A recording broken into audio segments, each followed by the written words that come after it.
தமிழ் மொழியால் இணைந்த அனைவருக்கும் வணக்கம். இன்றைக்கி நம்ம என்ன ரெசிபி பார்க்க போகிறோம் அப்படின்னு பார்த்தீங்கன்னா, டீ கடையிலலாம் நல்லா மொறு மொறுன்னு கிடைக்கிற கிறிஸ்பியான சமோசா, வெங்காய சமோசா எப்படி வீட்டிலையே செய்யலான்னு பார்க்கலாம். அதுக்கு முன்னாடி நம்ம சேனல் நீங்கள் சப்ஸ்கிரைப் பண்ணலைன்னா சப்ஸ்கிரைப் பண்ணிடுங்க. இதுக்கு 1 கப்பு கோதுமை மாவு எடுத்துருக்கிறேன். நீங்கள் மைதா மாவில் கூட செய்யலாம். நான் இன்றைக்கி கோதுமை மாவில் எடுத்திருக்கேன். தேவையான அளவு உப்பு போட்டுருங்க. நம்ம எந்த எண்ணெயில் பொரிக்க போகிறோமோ அந்த எண்ணெய் சூடெல்லாம் படுத்த வேண்டாம். ஜஸ்ட்டு ஒரு 1.5 டேபிள் ஸ்பூன் ஊற்றி நல்லா சப்பாத்தி மாவு மாதிரி நம்ம பிசைஞ்சு எடுத்துக்கலாம். தேவையான அளவு தண்ணி ஊற்றிக்கோங்க. தண்ணி ஊற்றிட்டு நல்லா சப்பாத்தி மாவு மாதிரி பிசைஞ்சு நல்லா உருட்டி எடுத்துக்கலாம். இந்த மாதிரி போட்டு நல்லா ஒர்க்கிங் ஏரியாவில் போட்டு நல்லா உருட்டி ஒரு 6 பால் வரும். 1 கப்பு கோதுமை மாவுக்கு 6 பால் வரும். 6 பாலில் வந்து நமக்கு ஒரு சப்பாத்திக்கு 3 சமோசா செய்யலாம். ஸோ 18 சமோசாக்கள் நமக்கு கிடைக்கும். இந்த மாதிரி 6 பாலாக நம்ம உருட்டி எடுத்துக்கலாம். அப்போ நமக்கு விரிக்கிறதுக்கு ஈஸியாக இருக்கும். இப்போ நார்மலாக நம்ம சப்பாத்தி விரிக்கிற மாதிரியே விரிச்சிடலாம். ஆனால் ரவுண்ட் ஷேப் இல்லாமல் கொஞ்சம் ஸ்கொயர் ஷேப்பு வர மாதிரி நம்ம பார்த்து உருட்டிக்கலாம். இந்த மாதிரி உருட்டிக்கங்க. உருட்டிக்கிட்டு ஷேப் வரலைனாலும் ஒன்றும் பிரச்சனை இல்லை. நம்ம ஓரங்களை நல்லா ஸ்கொயர் மாதிரி கட் பண்ணி எடுத்துக்கலாம். இந்த மாதிரி கட் பண்ணி எடுத்துடலாம்.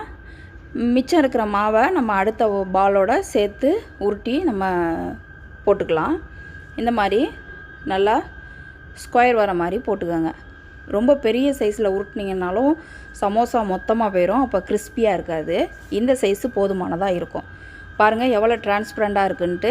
அங்கிட்டு உள்ள என்னோடய கை விரல்கள் தெரியுது. இந்த அளவுக்கு நம்ம எல்லா சப்பாத்தியையும் உருட்டி எடுத்துட்டு ஒரு தோசை தவாவில் 10 செகண்ட் 2 பக்கமும் போட்டு வாட்டி எடுத்துக்கலாம்.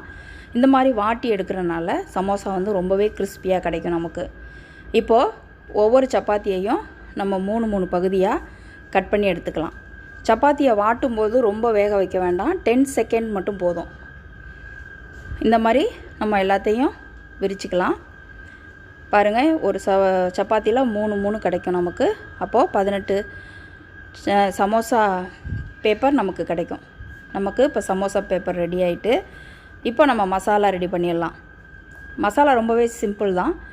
ஒரு பவுல் எடுத்துக்கோங்க. பவுலில் வந்து தேவையான அளவு உப்பு போட்டுக்கோங்க. கூடவே மஞ்சத்தூள் போட்டுக்கலாம்.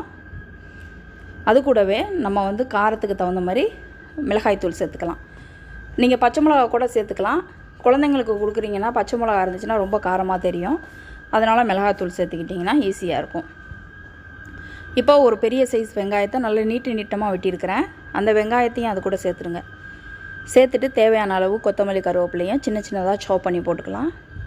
கொத்தமல்லியும் கருவேப்பிலையும் நம்ம சேர்த்து செய்யும்போது ஃப்ளேவர் வந்து ரொம்பவே சூப்பராக இருக்கும். இப்போ எல்லாத்தையும் சேர்த்து நல்லா மிக்ஸ் பண்ணி விட்ருங்க. கருவேப்பிலை கொத்தமல்லி போட்டதுக்கப்புறம் நல்லா மிக்ஸ் பண்ணி விட்ருங்க. அந்த உப்பு மசாலா எல்லாம் ஒன்றோட ஒன்று கோட் ஆகட்டும். வெங்காயத்தை வதக்கிடாதீங்க. வதக்கிட்டிங்கன்னா அவ்வளோ டேஸ்ட் இருக்காது. கடைங்கள்லாம் இந்த மாதிரி வதக்காமல் தான் கொடுப்பாங்க. இப்போ நம்மளோட மசாலா ரெடி ஆகிட்டு இப்போ ஒரு டேபிள் ஸ்பூன் மைதா மாவு எடுத்துருக்கிறேன். அதை கொஞ்சமாக தண்ணி ஊற்றி கலந்து வச்சுக்கலாம். நம்ம சமோசாவை மூடும்பொழுது அது பிரிஞ்சு வராமல் இருக்கிறதுக்காக நம்ம இந்த மாவை ரெடி பண்ணிக்கிறோம். இப்போது ஒரு ஷீட் எடுத்துக்கோங்க. ஷீட் எடுத்துகிட்டு நம்ம நார்மலாக கோன்லாம் ரெடி பண்ணுவோம்ல, அந்த மாதிரி இந்த மாதிரி கோன் ஷேப்புக்கு நம்ம வச்சுட்டு அந்த ஸ்டஃப் பண்ண மசாலாவை உள்ளே ஸ்டஃப் பண்ணிடலாம். கொஞ்சம் கொஞ்சமாக ஸ்டஃப் பண்ணிக்கோங்க.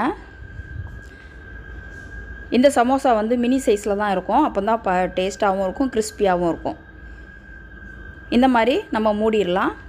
மூடிட்டு ஓரங்களை அந்த மைதா மாவு வச்சு பேஸ்ட் பண்ணி ஒட்டி விட்டுடலாம். அவ்வளோதாங்க. ரொம்பவே ஈஸியாக நம்ம ரெடி பண்ணிடலாம். நம்மளுக்கு எது வசதியாக இருக்கோ அந்த டைப்பில் நீங்கள் உருட்டி கோன் போட்டு மசாலாவை உள்ளே ஸ்டஃப் பண்ணிடலாம். நம்மளோட வசதிக்கு தகுந்த மாதிரி நீங்கள் ஒட்டி எடுத்துக்கோங்க. உங்களுக்கு ரொம்ப பிரிஞ்சிரும் கார்னர்லாம் அப்படின்னு நீங்கள் ஃபீல் பண்ணிங்கன்னா லைட்டாக மைதா மாவை மறுபடியும் டிப் பண்ணி விடுங்க. அப்போது உங்களுக்கு சூப்பராக ரெடி ஆயிரும். இந்த மாதிரி நம்ம எல்லா சமோசாக்களையும் நம்ம ரெடி பண்ணிடலாம். வேணுன்னா உங்களுக்கு கார்னரில் கூட நீங்கள் லைட்டாக மைதா மாவை போட்டு விட்டுறலாம். பிகினஸ். இப்போது நம்மளோட எல்லா சமோசாக்களும் ஆல்மோஸ்ட்டு ரெடி ஆயிரும். இந்த மாதிரி எல்லா சமோசாக்களையும் நம்ம ரெடி பண்ணி வச்சுக்கலாம். நமக்கு மாவு பிசைகிறதும் அதை வாட்டி எடுக்கிறதும் மட்டும்தான். மற்றபடி நமக்கு இது செய்கிறதுக்கு ரொம்ப நேரம் எடுக்காது. ரொம்பவே கிறிஸ்பியாக இருக்கும். டீ டயத்தில் நம்ம சாப்பிடும்போது ரொம்ப நல்லாயிருக்கும். பாருங்கள் இந்த மாதிரி கோன் போட்டு இதை உள்ளே ஸ்டஃப் பண்ணிடலாம். ஸ்டவ் பண்ணிவிட்டு அந்த மைதா மாவு வச்சு நல்லா ஒட்டி விட்டுருங்க. அவ்வளோதான். இந்த ஷீட்டு வந்து பெருசாக இருந்துச்சுன்னா 2 சுற்று வரும். 2 சுற்று வந்துச்சுன்னா சமோசா அவ்வளோ தூரத்துக்கு கிறிஸ்பியாக வராது. அதனால் நான் காமிச்ச அளவுக்கு நீங்கள் போட்டுக்கிட்டிங்கன்னா கரெக்டாக இருக்கும். பாருங்கள், நம்மளோட சமோசாக்கள் எல்லாமே ரெடி ஆகிட்டு, இந்த மாதிரி எல்லாத்தையும் சமோசாவை ரெடி பண்ணி வச்சுக்கலாம். ரெடி பண்ணி வச்சுட்டு இப்போ ஒரு ஆயில் காய வச்சுட்டு, ஆயில் காஞ்சதுக்கப்புறம் நம்ம சமோசாக்களை போட்டு பொரித்து எடுத்துடலாம். போட்ட உடனே திருப்பி போடாதீங்க. ஆயில் நல்லா காஞ்சிகிட்டு இருக்கட்டும். நீங்கள் சமோசாவை போட்டோன்னே கொஞ்சமாக அடுப்பை வந்து கம்மி பண்ணிக்கோங்க. பாருங்கள், நல்லா ப்ரௌன் கலர் வந்ததுக்கப்புறம் நம்ம சமோசாக்களை எடுத்துடலாம்.